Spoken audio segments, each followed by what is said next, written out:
This episode podcast is brought to you by getting LASIK surgery, but it was at a rave, so now you only see in strobe lights.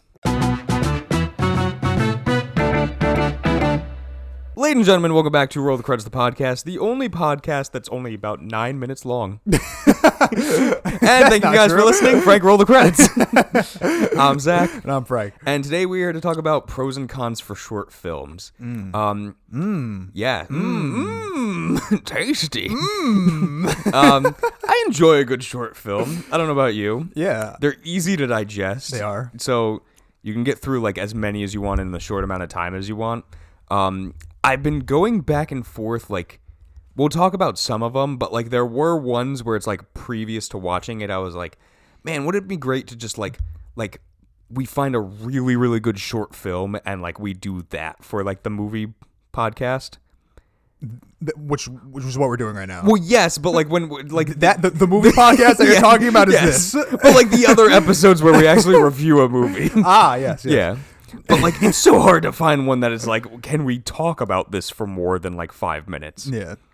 So, pros and cons to short films. I think we should start with the cons first because I want to end on a positive note. Yeah, I think so, too, because like I do like short films. Yeah. So, I don't know what you have. You want to go first? No, it's your thing. You start. Okay. Unless you want me to start. It don't matter. So, just like me in the bedroom, this is a pro and a con, but the length for short films. You like that? Boom, lightning fast. Literally thought about that right now. Yeah. Length for short films can be a con or a pro depending on like how you look at it. Mm-hmm. It's a little hard because like again, you're dealing with something that it's like the longest that I've seen where like it doesn't fall into the category now of like a feature length film is like an hour long. Yeah, Like- I think technically, I believe anything over 55 minutes is considered a feature. Mm-hmm. But like even that doesn't really feel like a feature. Yeah. If anything, like a TV movie type situation. Like even when a movie's like an hour and 18 minutes, you're like, whoa, that's short. Yeah, exactly. Yeah. Like most Disney movies are like an hour long. Like the older ones. Oh, okay. Like Cinderella is like... Never seen them. I know. You're so deprived. But Cinderella is literally like 62 minutes long. Oh, okay, yeah. So just like hitting that cusp, Yeah, essentially. exactly. Of not being considered a short film. Yeah. So like length is like the big thing where it's like... And this, it kind of like trickles down into everything else for Yeah. the cons.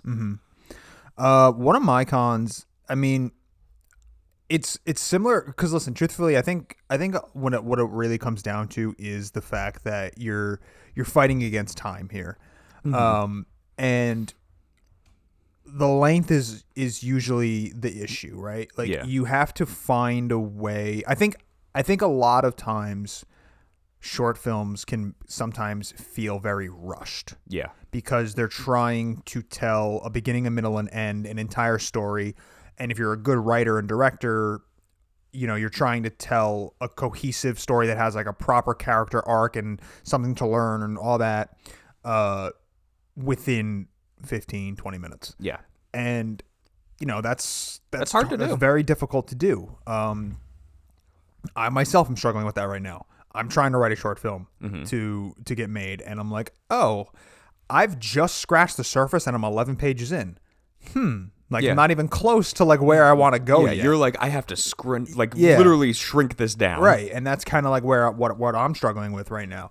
So, you know, I don't want it to feel rushed, and I don't think anybody wants to feel rushed, but it just, I think, kind of naturally does, because the simple fact is that, you know, you only have 15, like, you know, I think like a half hour for me is kind of where I start being like, that's kind of like the peak of like short films. Like Yeah. half hour, I think anything over that, I'm not really considering it a short film anymore. Like you start getting into the 45-minute thing. I mean, like, yeah, technically it's a short film, but it doesn't really feel like one. It feels too long to be a short film, but too short to be a feature-length film. Yeah, like you gotta kind of like get in, get out. Like it's almost like that situation where it's like if you're watching like a TV show and like the runtime is like an hour long, and it's like you're getting past that, it's a movie. Yeah. So Yeah, I like to kind of like look at short films as like a half hour or below. That 15, 20 minutes is like really good. 8 minutes is like, I think, a really solid thing too, but that's really tough. Oh yeah. I've seen ones that are good though. Oh that are yeah, like of that. course. But you just got to really know what the hell you're doing, and there's no fluff, and it's just bang, bang, bang, and you're good. Yep. So yeah, I think that that's one of the biggest cons for me is just simply that I think a lot of times they can feel very rushed, and then when they feel rushed, a lot of things happen where it's like, okay, it doesn't really feel cohesive. It doesn't feel like the narrative comes to a proper conclusion. Your characters you have a harder time, I think, connecting to your characters because of how rushed everything feels. So yeah, I think that's kind of like the biggest one for me. Yeah, that was like my next point too, is because like, again, because of the length, because of like the time restriction, you're losing character development, which is like a big point in like most films to like get a story across, is like you need to see like how a character grows. Yeah. And like to have it where it's like you literally know like maybe like the basics of this person. Yeah. Like some of the ones that I've seen, like you literally know like name. Yeah. That's it. Yeah. Maybe job. Yeah. That's it. Yeah. But like it's like very confined to like this one specific situation. And it's also weird because it's like the more I kind of watch, the more I'm like, this is like, in any other sense, like this would just be a scene in a film. Yeah. So it's like, looking at it like that, it's like, okay, like you're literally like plucking this out. You don't get any character development. You don't know exactly what the character wants to do, where they want to go in life, what their motives are. It's just, what are they doing in this exact moment? Yeah. And that's fine. You can have that. But if you don't have like it literally plain and simple, like what is going on, it feels like you needed like something more out of this. Yeah, I think that that's kind of what leads into my next point, which is, I think, it's really, really hard for somebody who's making a short film to dive into a topic or a theme that's like big. Yeah. You have to kind of keep it pretty small, and intimate, and maybe just like a character study or two with like limited characters, because you just don't have the time or the resources usually to do this massive giant thing. So, it's just what a larger film with a bigger budget, you're able to expand on things and make things way more detailed, and you can explore like bigger ideas and themes in a real feature film. And then with a short film, you kind of have to keep it kind of bare bones. Yeah. Which I mean, listen, I like a feature film that's bare bones. Oh, you yeah. know, like I'm not like saying that, that it's a bad thing, but I do think that it's tough to if you have like all these big ideas. I think it's really hard for you to truly kind of flush them out in 15 minutes. Yeah. That's a big one. Yeah. Another thing too, so it's not so much an issue for us now, but like it was a con like previously, before like streaming services became a thing. It was like, there's no way to find short films. Like that was like a big issue, where it's like now we're used to like, oh, we can go on Netflix, there's like a whole category, we can go on Amazon, we can search up whatever. But it's like, and on top of that, you can just like upload it to YouTube and exactly. just, hey, that's it is. it. That's done. Yeah. But like back in the day, back in my pappy's time, Yeah. you couldn't find any. Like even going to like something like Blockbuster or like a Rent-A-Video, something like that, they wouldn't have short films. Right. Like maybe you would get lucky where it's like you would have like a short film attached to like a feature length movie. Like, oh, this is kind of like a preview-esque thing where it's like they did like a double feature, but it's not really a double feature. Yeah, I think usually short films get, like the way that you see short films usually, especially back in the day, was at like a like film festival of some kind. Yeah. And that's kind of like you release a film, and then you release your short film, you make it, it goes to some type of film festival, and then you're kind of hoping that like somebody's there that sees it and is like, hey, I like what this person's doing. Do they have any other ideas? Yeah. Maybe we can like give them some money to make another like proper film. Or you take a maybe a screenplay that you wrote that is not a short film, and you pare it down to its bare minimum. You make it 15 minutes long, 20 minutes long, and then in hopes that like, okay, if this does well, then maybe I'll get the finances to make the full version of this. Exactly. Which is really cool. Yeah, that's literally the hope and prayer. Yeah, but that's kind of where they kind of live and die for the most part. Exactly. Is at a film festival. Or too, like I remember specifically like, going to see a lot like earlier on, like as a kid, like going to like Disney or Pixar films. Yeah, they always have a short, right? They have the short beforehand. Yeah. And it's like, that's cool, but like unless you went to go see it, you'll never see that again. Yeah. Like that's it. Like that's all you'll get of it. Yeah. They don't get, well, I'm sure that they give it to you like if you buy the movie, right? And then you watch it, that you probably get it beforehand there. I think so. And then now too, like with Disney Plus, like you can actually just search all of them up. Yeah. I don't remember any of them. I only remember one with like the steam buns. There was like yeah, like that one's good. Bao, I think. Yeah, it is. yeah, the that Bao one's buns. Great. Yeah, that's like the only one that I remember. I always remember the Lion King. There was one where it's like the frogs singing. Hello, my baby. Hello, my darling. No, they were singing like what is it, like the lions sleep tonight. Oh, okay. Like they would. Or no, it would Stand By Me. Like three frogs just singing at night, Stand By Me. And that was like the short that I always remember as a kid. Never saw it. That's funny. The Lion King or that? Well, I saw The Lion King last year for the first time. Oh, yeah. Long live the king. But I've never seen that one. Mm-hmm. I don't remember any of them. It's like kind of weird that I guess. But then again, I'm also wondering. I guess I just missed a lot of animated films when I was a kid. So you did. You didn't get that experience of like seeing them in the theater. Yeah. So I guess there's probably a lot more that maybe other people have been like, no, I love that, but never seen it. Sorry. Yeah. Can we talk about some of our favorites? Yeah, I got one more con though. Okay, go ahead. Last con, it's besides like Disney, very hard to find a short film that isn't a horror one. Yeah, it's interesting, right? Right? I think, well, again, I think that kind of goes back to what I was saying when we were talking about like why so many directors usually Yes. their first feature is a horror, because it's easy to make and like it's easy to get one noticed location you can do it in, and it'll probably most likely make some type of money back. Exactly. So horror tends to be the go-to. Mm-hmm. But yeah, let's talk about some of our favorites now.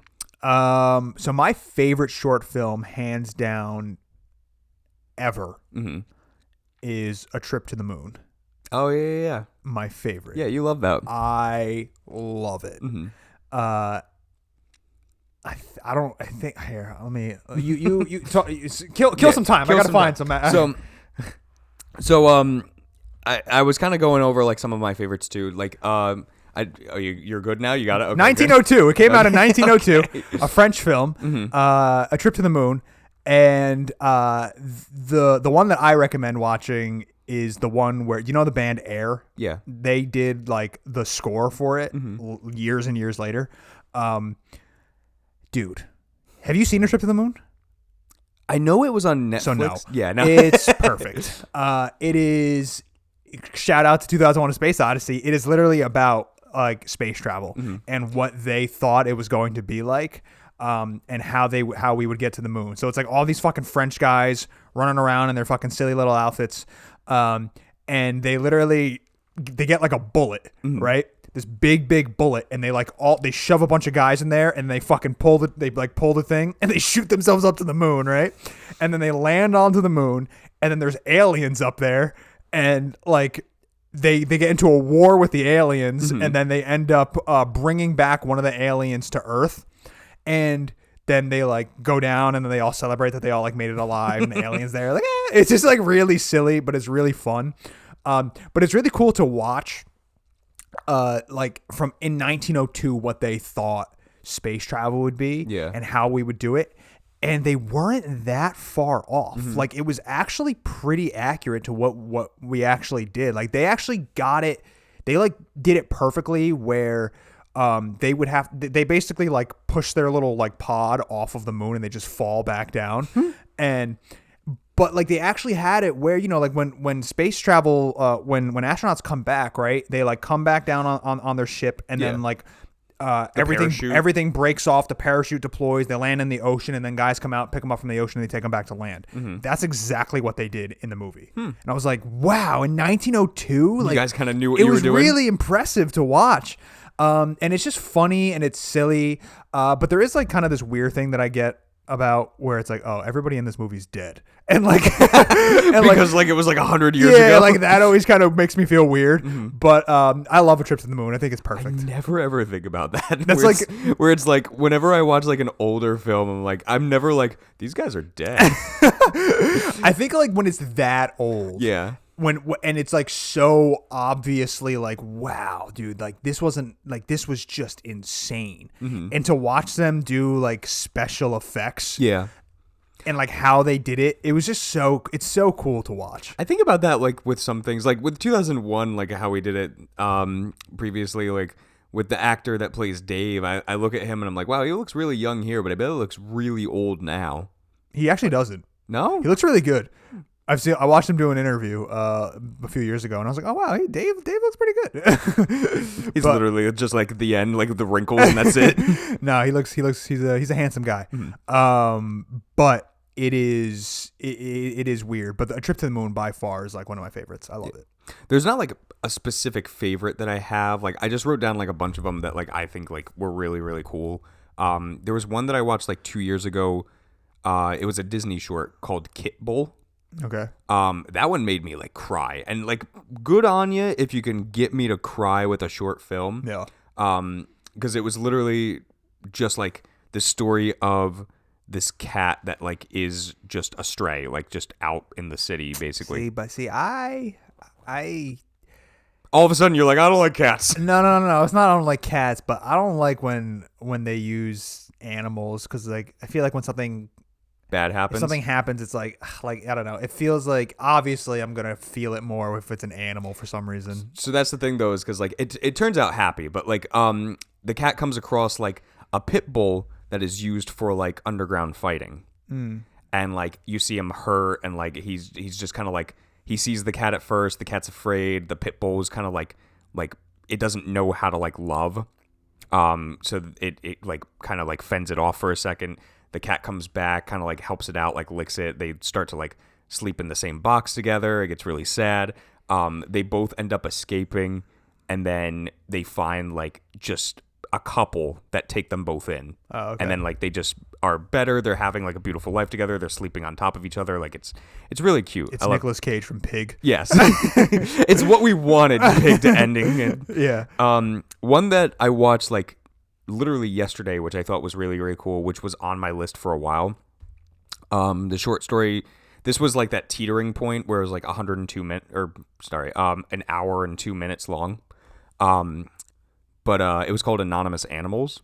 Okay. Where like the whole idea, and somebody that was like an activist made this movie, but the whole idea that like there are like these animal humanoids now that are capturing humans and like bringing them to like slaughterhouses and like turning them into food, and like there's underground fights where it's like they're for money, they're making them fight each other to the death. And it's not the best looking thing. Like is it live action? Yes. Okay. It's very noticeable that like they're just like in someone's basement. No. It's actually like they're actually at like a slaughterhouse. Like it's decent locations. But like there's one that like it's on the cover. Like it's this man standing with like a shotgun, but it's like a deer head. Oh, and it's like you can very much tell that that's just like a prosthetic deer head. Right. Yeah. Obviously, that's a whole thing too with like a kind of like the budget for them. But it was really cool. Like there's literally no dialogue whatsoever in the film. And I think that adds to it because like it's anonymous. Like it's the same thing where it's like we wouldn't get dialogue, we wouldn't get names, we wouldn't get like anything special from like regular animals that are going through this. Yeah. As opposed to like if humans were going through it. Right. So I thought that was like actually really cool. Ones that I really enjoy. Years ago, I remember watching it. So I don't know if actually you were aware that Marcel the Shell with Shoes On. Yes, it is was actually like years ago. Yeah, it was like YouTube shorts. Yeah. Have you ever watched them? They're adorable. They really are. I haven't seen them in years, but like they're adorable. They're really, really fun and cute. And I actually saw Marcel the Shell, the feature, Yeah. on a plane on my way back. I wanted to watch it. It was a good airplane movie. But yeah, Marcel the Shell with Shoes On is fun because it's not horror, obviously. Yeah. And it's just very unique, and it's really cool to see the beginning of something. Like, oh, fucking 7 years ago, this guy was making Marcel the Shell with Shoes On, little shorts, little 4-minute movies, and then all of a sudden A24 gives him a budget, and then he makes a feature with it. It's really cool to watch. Did you ever see the horror? Did you ever see the movie Lights Out? I know of it. I know. Yeah, I didn't watch it, but I know about it. It's basically like it's a kind of a somewhat traditional horror film. That's the one where it's like the creatures come at you if there's no lights on, right? Yeah, so like you flick on the lights and you can like see their silhouette, and then you flick Yeah. them off and then they're gone, and then whatever. That was originally a short film, and the short film is actually way better than the feature, unfortunately. I always look for that. It's like, is the short going to be a little bit better? The short is better. The creature, the monster, whatever you want to call it, looked way better. It was really unfortunate that, like, I don't know, the Lights Out just didn't end up working out as much as I was hoping for it to. But the short film version of it, I think, is actually really cool and really good. So, another one too. I literally just watched it today. You ever seen The Other Side of the Box? no. Really cool. 15 minutes long. This guy and his girlfriend are like making Christmas dinner together. It's just them in a cabin. Their ex-friend comes over, gives them a Christmas gift, but it's this box. And they open it, and really cool effects. Like, this is one of the more higher end ones that I've seen, where it's like opens the box, literally nothing inside of it. Like, it's just pitch black.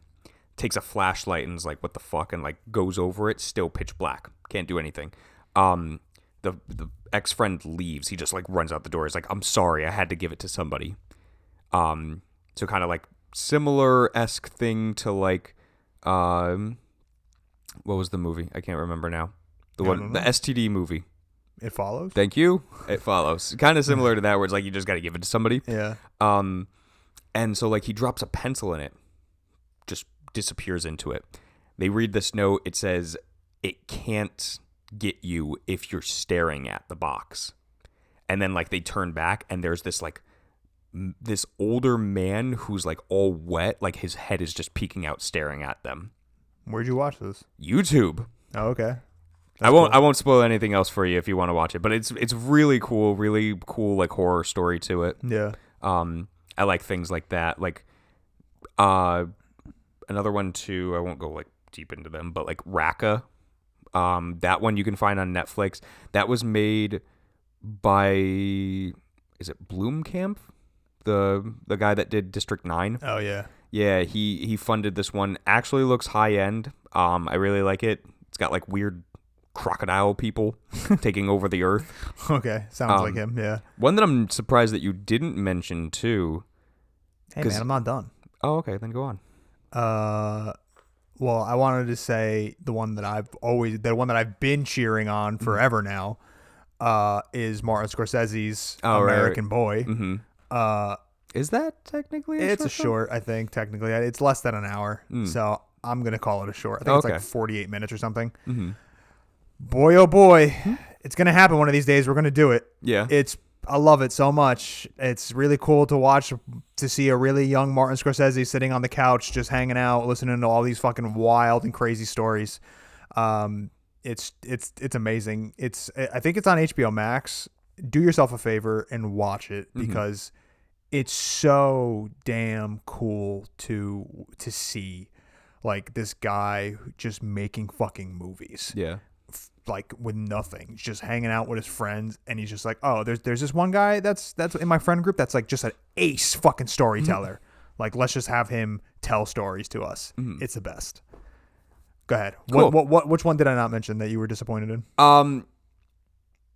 I went through like a lot of the Love, Death, and Robots because Oh, well, so I wasn't going to really like go into those because they're kind of like an anthology and they're kind of like their own thing. So I didn't really want to go into like, oh, the one with the pirates and like Yeah, the cool Bad like Traveling. like that one is cool and it did like come into mind, but I didn't really want to like go into those because I feel like they are short films obviously, but I feel like they're like in their own thing. That's why, because like that was like the big thing where it's like I was looking through like Love, Death, and Robots, and I was like, this is like probably like the one of the better things that we've gotten in a while, where it's like this is completely like max half an hour long each episode. Yeah. Most of them are like 10-15 minutes long. You get beginning, middle, and end. You get high end production, which still baffles me because like even the CGI looks like it's like realistic. Yeah. Which is stupid. Like, why the fuck is Netflix giving them this, but we get like shitty movies from CGI? Yeah. But yeah, like Bad Traveling was one that I always Yeah, that one sticks really, with you. yeah, I really like that one a lot. I also like from the first season, The Witness. I don't think I saw it. Really cool. That's the one where it's like the girl witnesses a murder, and then the murderer like chases after her, and then it loops. Like it literally comes back to where, like at the very end of it, she murders the murderer and then looks over and sees him, and now she's chasing him. So it's like it's a constant like she chases him, kills him, he chases her, kills her type situation. That's cool. I always like that one. Yeah. That's all the ones that I had. I got one other one, but I'm going to talk about it in the pros. So Go for it. So pros, again, length. Length works.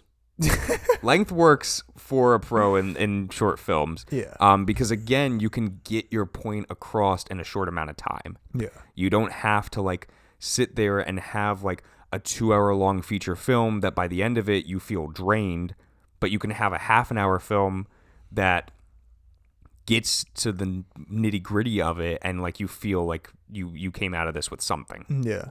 The thing about like the pros and cons for short films is that I almost feel like every pro and con can kind of be like reversed on each other. Yeah. Because it's like I'm saying like, you know, a con is that you have to do like more like smaller stories, but that can also be a pro because that can force you to like look like deep and down into yourself and just like maybe do something that a lot of people can relate to, right? Mm-hmm. Like something that's really small and intimate, and then like everybody goes through like something like this, so let me make a film about it, and like everybody can kind of relate to it, and then it might be really well received. Yeah. So like there's just it's so like every pro and con is just like fluid, and you never really know what the hell is a pro or a con. It really just depends on how good of a filmmaker and writer you are. Exactly. And like that's where too, like even to like the idea that 9 times out of 10 there is no like Hollywood stars for it. Yeah, short usually films are not. made to be like indie stars. Yeah. Which I think is really great for like if somebody like if you're an aspiring actor and you're looking to get into the business, these short films are what's going to get you there, because it's like you're not competing with fucking Robert Downey Jr. to get the spot. Right. You're competing with Joe from down the street, Right. who has a lisp. So Yeah. it's like, hey, you might get this spot. Yeah. But another thing too, like, is the main point that I was going to make was these short films can lead into feature length films, like how we were talking about. Right. So it's like the idea of like Marcel the Shell, where it's like for 7 years this was like a YouTube short thing, and then somebody was like, let me give you money and you can make this. Yeah. So it's like But it's got to be good. Yes, that's the thing. It's got to be good. There are a lot though, like as I was kind of like looking through, like besides like the kind of like off ones of Bruce Campbell and Sam Raimi going door to door showing their short film that to give them money to make Evil Dead. Yeah. But like Something Strange About the Johnsons Right. got the money then to make Hereditary for Ari Aster. Yeah. One that I really liked, Laura Hasn't Slept. Yeah. I've seen that one. That one was really cool. That got the money to make Smile. Yep. And then one that I actually watched last night. I watched like 4. Oh wait, last by the night. way, did you see Smile? No. I really like it. I still want to watch it. I heard like mixed things about it. I heard somebody say it was great. I heard somebody say it was okay. Yeah, I don't know. I felt pretty like, Eh. I don't know. Like, it was like meh. It was like, eh. It looks cool. I might watch it this weekend. I don't know. Yeah. But one that like I literally watched last night was I watched the short film Heck on YouTube. And that was kind of like the basis idea for the director to then make Skinamarink. Oh, okay, cool. Which I don't still know- need to see. Yeah, I'm not going to say anything. I want to see Skinamarink. I think I like it. Yeah. I like the more that I sit with it, the more I'm like, It's pretty cool. it's pretty cool. Yeah, I'm going to watch it. I'm actually probably going to watch it this week. Yeah. Literally go in. I don't know. I mean, I know very little about it, and like that's what I want. I just know that it's about like kids wake up to their father gone, and all the windows and doors of the house are missing. Yeah. And like that's it. Literally like as black of the room as you can make it. Because Yeah. like it's like that fuzzy old like 80s style of like TV. Yeah. Like if you're making home movies and it's like everything's fuzzy like Yeah. that. But I watched the short film Heck last night, which was literally, for the most part, like it was kind of the same story. It was now like this girl who wakes up because her mom's TV is on. Okay. And it's condensed. It's 30 minutes. Yeah. You don't get as much of like that atmosphere from it, but you still get like the idea of where it was going. Yeah. And I thought it was cool. I thought it was like, again, it's something different. Yeah. But like making that then got him the money to make Skinamarink. There was even like one, I think, Alive in Joburg. I don't know that one. But that was like the short film that got the money to make District 9. Oh, okay. So it's like all these films that like are showcased as a short film doesn't mean that you're not going to like just sit there as a short film. You're going to be able to get it as a feature-length film. Hopefully. Yeah. You got to put everything you got into it, though. Exactly. Yeah. It's tough. I know. Yeah, but I don't know. It's something that I definitely want to start incorporating more into like my film watching, is like taking the time to watch more short films, because that's where I'm gonna have to be. Yeah. Like I'm gonna have to make a few shorts before I think anything really big happens. Yeah. So that's I can't expect people to watch my short film if I'm not willing to watch somebody else's short film, So, Yeah. but I'm not against short films. I actually really like. There's one that Yorgos Lanthimos made Oh, a few years ago about like a violinist or something on like a subway. He's like some type of musician, and he's like on the subway, and it looks like it literally is like I think 8 minutes or like 11 minutes long. Mm-hmm. And it got really good reviews, and I just haven't been able to watch it because again, it's like where the fuck do you find them? Yeah. So that sucks, but I really want to see it. Apparently, it's like really cool, and like obviously it's Yorgos Lanthimos, so it's gonna be fucking heavy and dark and probably weird. But, Yeah. And with 11 minutes. yeah, and I want to watch it so bad. Mm-hmm. But yeah, so I don't know. I'm a fan of short films. I think that they can be really really interesting and really cool. And it is really cool to see a short film be made 5 years ago and then get the financing a few years later to actually like become a feature length film. Yeah. Which is really cool. I'm, That's all I got to say. I'm a big fan of short films. Zach, you have a recommendation? I do. Is So it a while short film? No, it's not a short film. It's actually a very long thing. So while you've been gone in Florida, I have actually been playing a video game, which I don't play a lot of video games. I feel like that's just not true. I play like one specific video game for like way past its prime. Like when I was playing Pokemon, it's like, okay, beat that in like a week. Now I'm playing it like 4 more weeks. Yeah. It's like I don't need to, but I Yeah. am. So I'm playing this game called Greedfall. Came out in 2019. It was created by this developer called Spider, which I had never seen anything from before. I kind of looked up a couple of reviews beforehand, and I found out that like games that they previously made before this one were not like the best. Like they were missing like something. And then this game was kind of like They finally stuck the landing. yeah, they hit something. But I really like it. It's like this cool idea where it's like your old like colonial, I think more like on the Frenchman side of things. You're like a diplomat and you're going to this new island to now discover what is going on there. Like you find like natives, but you're also trying to find a cure for like this horrible disease called the Malachor that like is literally making like your skin turn white and your blood black and you just die painfully. And surprisingly, it's hitting like the three main things that I look for in a video game, which is third person, open world, and customization. So for me, if you have that, I'm probably going to play it. I get to make my own character. I get to find new armor as I go along, new weapons. I get to enhance them. You get like, along the way, you get like this whole party of like different people from like different parts of the world, and they do different things for you. You might get a different cutscene if you bring this person along rather than the other person. Oh, okay. That's cool, yeah. And surprisingly, the combat is probably my least favorite thing about it. Feels very repetitive. It's like you can either be like a person with like guns and a short sword, or you can be like big dude with big sword, like two-handed. Yeah. Or you can use magic. Yeah. And it's like there's no real differentiation between like most enemies. Like nothing feels like overly hard. But the diplomatic side is actually what's getting me. Like that I really like more, is like you're met with like all just these the politics. Exactly. It's so weird. Like I'm like really into that Like, portion it's of like, it. press X to sign this document. And you're like, I don't know. Do I want to sign this?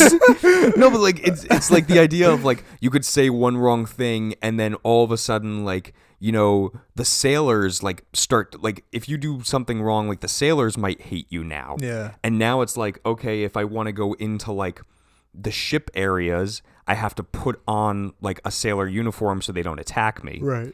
Or it's like if I get really good with like the natives, now all of a sudden they're gonna help me to find like a cure a little bit more. So it's like that portion of it I'm actually like really enjoying. That's cool. Yeah, like it's something, and like it's already like a 60+ hour game. So for me and my ADHD form of this, where it's like I have to do everything in the map, Yeah. probably not the best thing. I'm turning the 60-hour game into like an 80-hour game. Right, yeah. But I'm enjoying it. I think I'm close to the end at this point. I'm not sure, but it was something that I missed in 2019, and it's definitely something I'm willing to give a shot to now. Nice. Zach, what movie are we doing next? Let's do Chinatown. You've never seen Chinatown. I haven't. Okay, cool. We're going to do Chinatown. All right. Zach, take us out. All right, guys. Thank you for listening. Now, Frank, roll the credits.